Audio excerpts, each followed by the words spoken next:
I was in the home of Dr. Jack Frost in Anchorage, Alaska. And he's one of the greatest bow hunters to ever live. He's the first man to kill all 29 North American big game species with a bow, all of them in the record books. So he knows what he's talking about. And as I was in his trophy room, I said, Dr. Frost, what is your greatest trophy? And he said, the one that I haven't harvested yet. There's one that's eluded me that is by far smarter than anything. And I said, what? And he said,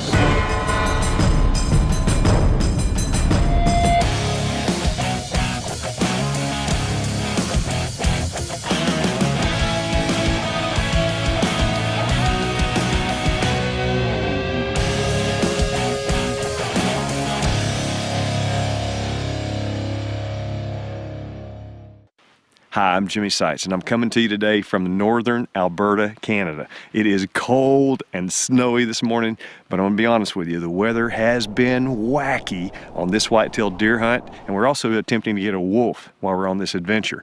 You're gonna have to watch and see what happens. I've got a great crew of guys with me, my buddy Ricky Pena, also my buddy Dustin Harskamp. These two guys travel the world with me on adventures, and we have two newcomers. Jay Butters, I met at a Michigan wild game supper, and also a fellow named Andy Meldrum from Nashville, whom I just recently met.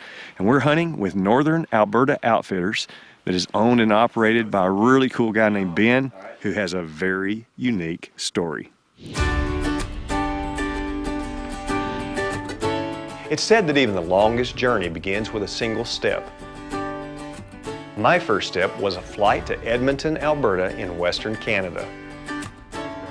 I met up with longtime friend Ricky Pena, hopped in our trusty SUV, and headed north to the little hamlet of Fort Cinnabon, home of Northern Alberta Outfitters.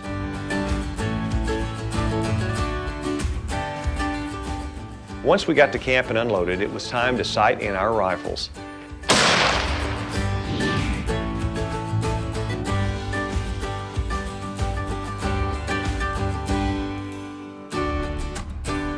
With my new Trijicon AccuPower scope, Ricky and his Trijicon AccuPoint optics, and Ben acting as our spotter, it didn't take long for us to get zeroed in.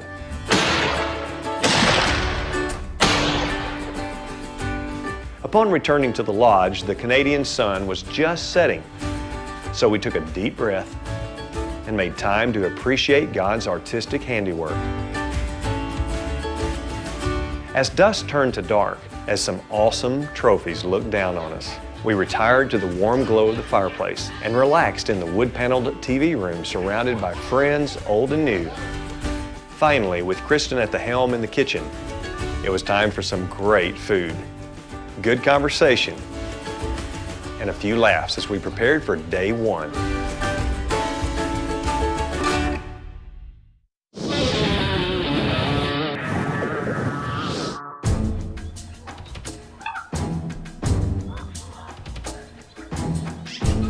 okay, day one, Northern Alberta Outfitters. We're in Northern Canada, and this is where I'm gonna hit the woods, go into a huge field, and I'm gonna be sitting on it. It's an old canola field they've already cut, and I'm gonna be sitting all day long.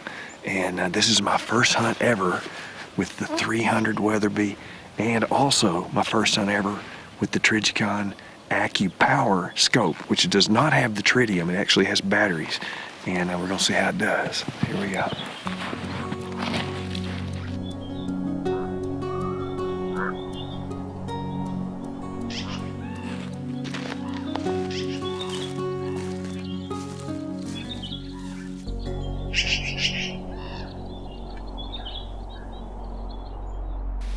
All right, what an amazing stand. This thing is awesome.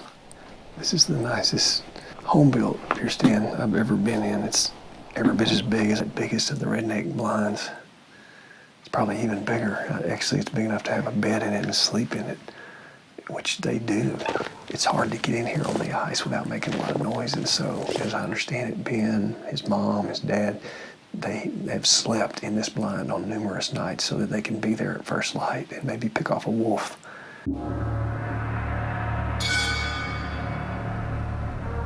Buck. It's a shooter buck right there.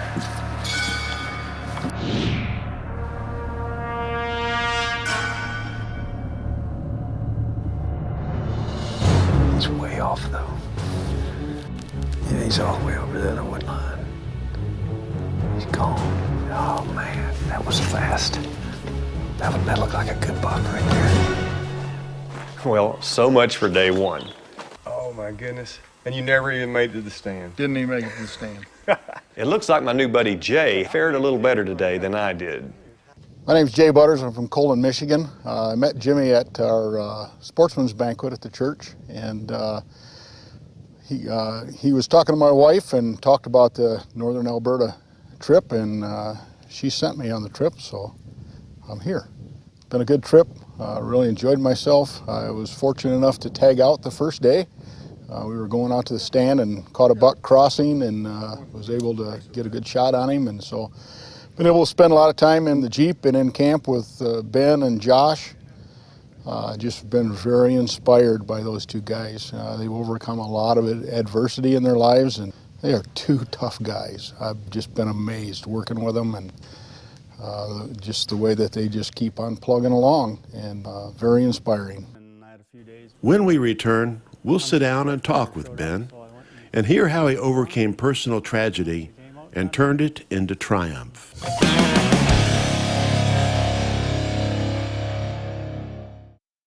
Our host on this adventure was Ben Coquel. He is the owner and senior guide for Northern Alberta Outfitters. You heard me say that he has a very unique story. Well, I sat down with Ben and he told it in his own words.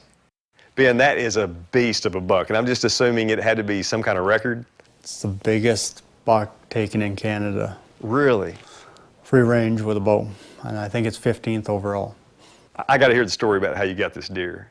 I saw him the year before, right after hunting season, and got a little footage of him going through the trees, and that was it. And we got through bow season, and I had a few days before rifle hunters showed up, so I went and sat in a redneck bale blind, right on the edge of a oat canola field mixed, and he came out right beside it at 25 yards. I let him have it, and he went out about 40 yards and tipped over. What was your reaction as soon as you saw that arrow hit its mark? I had to drop my bow and just lean back and get my first breath of air because I don't think I'd breathed the whole time he was there. Wow. You mentioned that you were in a redneck bale blind, which I love those. Well, what other gear were you using? I was shooting a Matthews Helium and Carbon Express 350s, the Mayhems, I think they're. When you first got your hands on the antlers on this deer, was there ground shrinkage or ground growth? A lot of ground growth.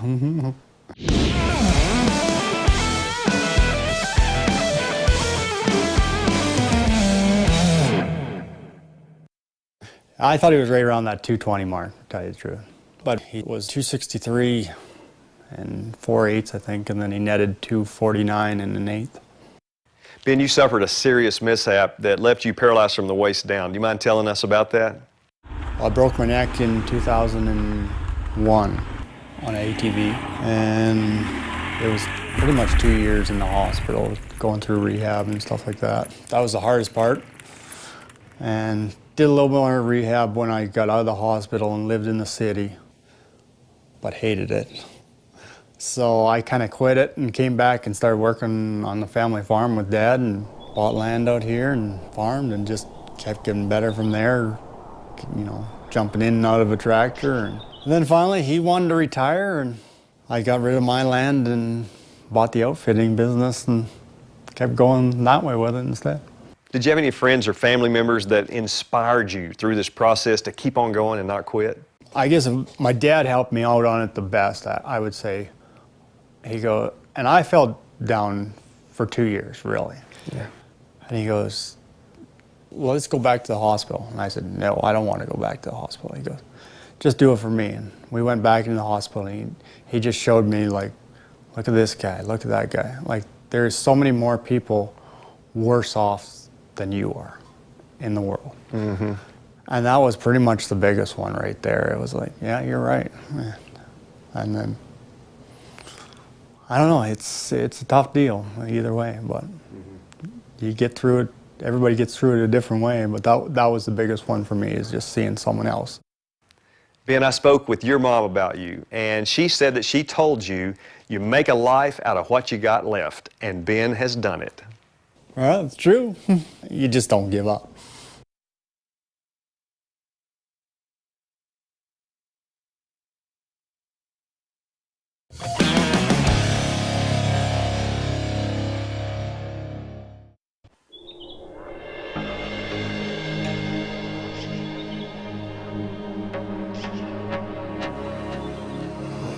There's my coyote friend back.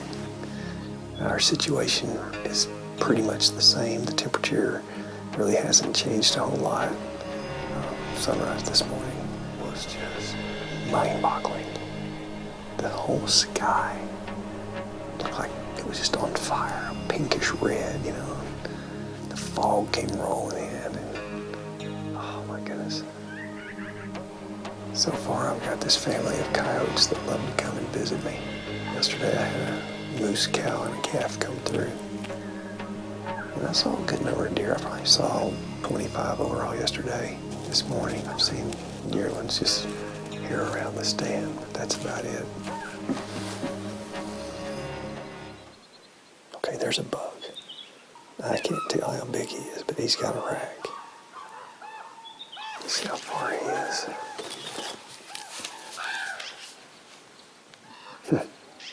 Yeah, he's at 975 yards. He's almost 1,000 yards away. I don't think I'll be trying that shot.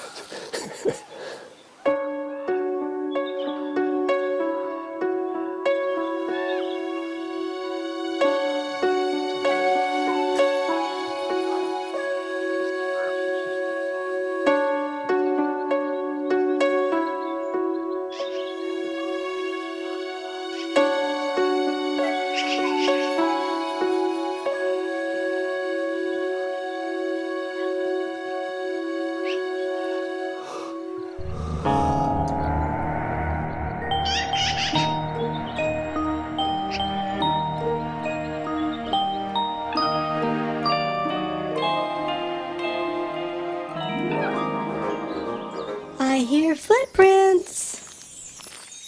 Oh, it's my old friend. Hi, Wiley. Hey, how you doing there, Bambino? Where are you going? I'm going to a party. Well, who's gonna be there? Well, there's my brother Jumpin' Jack, my cousin Red Fox, and some bachelors you might just be interested in. Well, where are they having the party? They're holding it over at the Moose Lodge. Can I come too? Hey, you're welcome to come along if you want. Well, I got nothing better to do. All right, well, it's your call. Talk to you later. Wait up, Wiley. Wiley, wait up!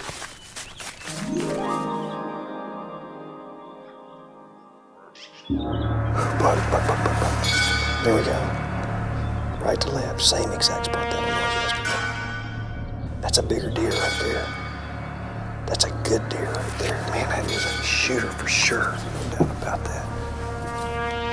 This Trichicon on 16 power, man, I can look right at him. He's going just like that. Just like that. That's 2 in a row, 2 afternoons in a row. I've had a shooter buck do that, and they're all down there on that far wood line. I need to be down there. I'll have to talk to him about moving the stand tonight. When we come back, Jimmy gets his wish. But will he get his elusive whitetail trophy? Or will he just be crying wolf?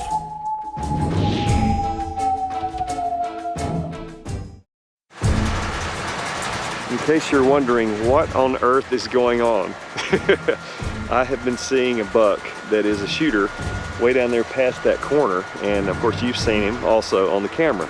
So we are moving the stand down there. Simple as that. Thanks to Ben's mom and dad, my deer stand has been moved to the perfect location. It's mid-afternoon, my Trichicon AccuPower scope is sighted in. My Weatherby 300 Magnum, given to me by my good friend Gary Ezel, is locked and loaded. I'm surrounded by 11 good-looking does. Now all I can do is sit and wait for their boyfriend to show up.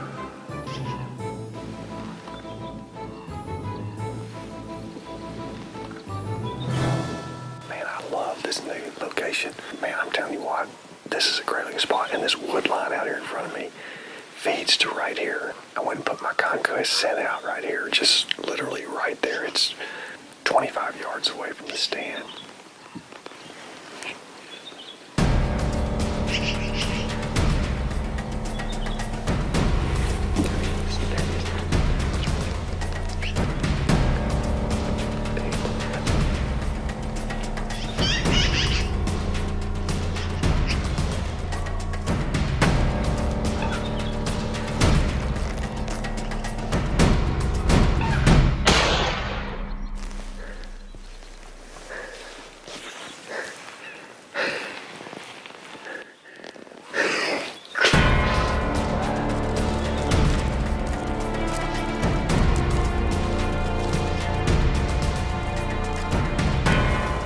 Check it out.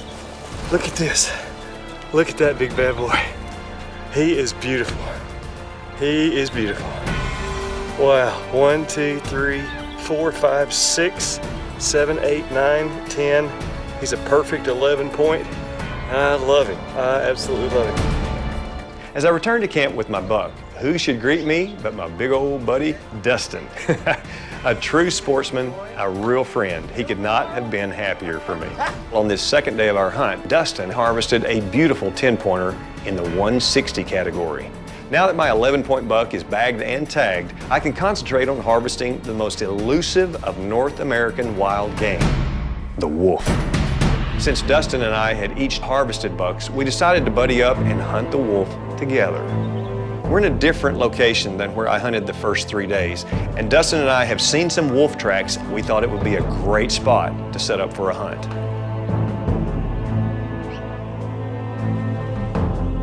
When I interviewed Ben, he mentioned how difficult it is to outsmart a wolf. Well, the winds of the hunt didn't see fit to lead a wolf in our direction. There's always the next time, and believe me, Ben and all the great folks at Northern Alberta Outfitters will likely see us again. The theme of this episode has been overcomers. We met Ben and heard his amazing story of turning tragedy into triumph. He was a guy who would not listen to the words, "you can't." And I can guarantee you that whitetail buck had no clue there were a pair of crutches or possibly even a wheelchair in that ground blind when that arrow came flying true to its mark outside of that window. Ben is a great inspiration. Another of the inspirational people on this trip was Josh Van Kasteren. Josh survived a horrific fire in an accident that burned his entire body. But rather than settling to be an invalid for life, he pressed on, and he too was one who took his tragedy and turned it into a triumph. He's a great member of the Northern Alberta Outfitters family, and I would not have had success with my deer hunt were it not for Josh. What an inspiration both of these men are to me. These guys are such a great inspiration, and if you would like to hunt with them, be sure and contact them at the information on the bottom of the screen. And at some point, I'm going to write a study guide to go along with this lesson, and you can guess what the theme's going to be: overcomers. At the beginning of this hunt, I thought maybe I was going to be the one that had to be an overcomer because I didn't have a cameraman. I got to film this hunt by myself. That's kind of hard to do, but you know what? It's absolutely nothing compared to what Josh and Ben have had to overcome. And I was reminded of that. I'm also thankful that I was able to capture that harvest of that big buck on film so you could see it as well. It was pretty fun. As far as overcoming is concerned, though, there's so many cool things in the Bible about that. The Apostle Paul was one of those great overcomers, and you could read about him in his epistles and also in the book of Acts. And if you don't have a Bible, I'd love to send one to you. Please contact me at the information on your screen. I'd love for you to check out our Bibles and our spiritual resources at our website. It's jimmysites.com or spiritualoutdooradventures.org. You can also call us toll-free at 888-762-9673. I look forward to hearing from you. May God bless you from the big northern woods of Northern Alberta. I'll see you down the trail on the next adventure.